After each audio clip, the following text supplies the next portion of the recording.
I don't know if there's something wrong with me, but I've always had a little bit of an obsession with maps. Michigan's Thumb region was an area that always held my interest. Why don't you hear more about it? I have an uncle who used to hunt up there, but that's about it. I'd never been there myself. I just had to get up there and see it one day. Last spring, my girlfriend asked me if we could do a quick trip to Frankenmuth because she'd never been there. I looked at the map, as I do many times every day, even if I'm not going anywhere, and saw that it wasn't a very far drive to the tip of the thumb. I ran it by her, and she was fine with the idea of spending a night in Frankenmuth and then one night in Port Austin. There's a road that travels the entire coast of the thumb, so we decided to travel it all the way back down to 94 and take that home when we were done. 3 things I noticed about the thumb right away. 1, it's very flat and mostly filled with farmland. There don't seem to be a lot of trees until you get to the coast. This might be why there's not a lot of tourist traffic up here. But I quite like these kinds of areas, and the whole place had the feel of a huge ghost town, which I thought created a fun atmosphere. 2, the thumb is filled with a lot of interesting little towns along the drive through, especially on the coasts. It's a relatively quick drive as well, only a couple of hours. The 3rd thing I noticed is that, unlike northern Michigan, everywhere seems to be private property. Also, if you're looking to see Turnip Rock, you might want to stick to seeing it in pictures as it's located off of private property. You have to kayak a ways out into Lake Huron from a public beach to see it. We decided to pass on that. Port Austin had a great feel to it. It felt like Silent Hill or something. I don't think we saw more than 10 people out there. We were there in April, so there were absolutely 0 tourists around, minus ourselves, and a lady who was driving around 15 miles under the speed limit, going to every single location we wanted to stop at.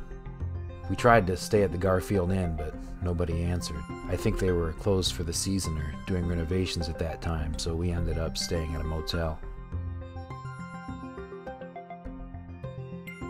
We had dinner at a fancy restaurant right outside of town that was set on some farmland. It was very good.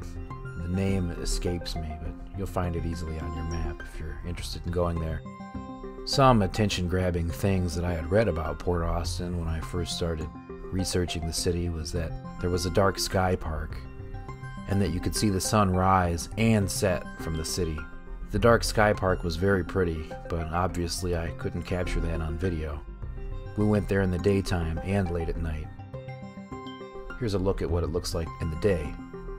It's very secluded, kind of eerie. We were back at the motel room and we began to notice a strange glow coming in through the windows. All of a sudden I remembered that the sun is supposed to rise and set there, off of Lake Huron. So I grabbed my camera and we drove down to the lake in a rush. This was hands down the best sunset that I had ever seen. I don't know if it's like this every time the sun sets over here, but I've never seen anything like it. The camera does it absolutely 0 justice. You have to go out there and see it for yourself if you're within 2 or 3 hours of the city. I'd love to see what it looks like here in the summertime. I imagine it's crazy.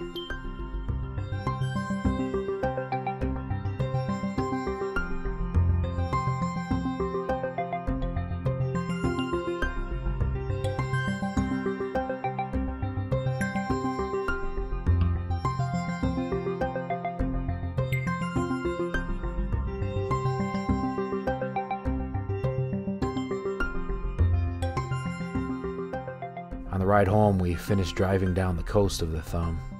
A little ways down from Port Austin, we stopped at a lighthouse. We were going to pass it up, but decided to stop, and I'm so glad that we did. When we pulled up to it, there was a deer leg laying outside my girlfriend's door. I don't know how it got there. It was in an open field by the water. I later found out that this lighthouse is supposedly haunted, which makes it even more interesting. Not that I'm some kind of ghost hunter. There was an amazing view and some cliffs here. I thought that it would make a great location for a horror movie. The lighthouse has a French name, I'm pretty sure.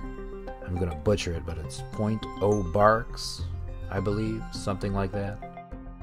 I imagine the sunrises here are magnificent. On the way back down the coast, I had one more place I wanted to stop, the Caseville Cemetery. When we went to Port Huron the year prior, I had read about the story of Minnie Quay. That's another ghost story you can look up. I wanted to hit the cemetery then, but it was a little too far out of the way. This time I wasn't going to miss it.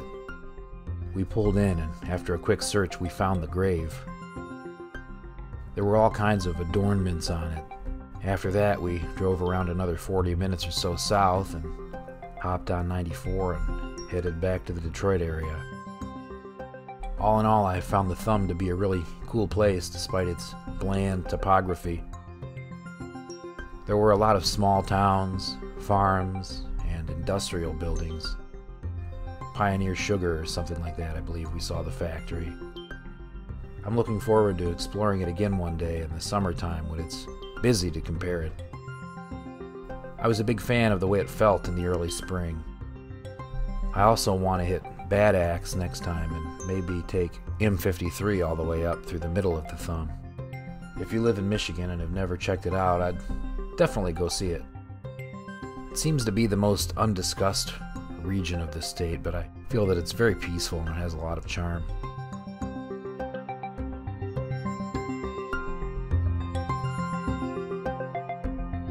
Take a look at this golden retriever.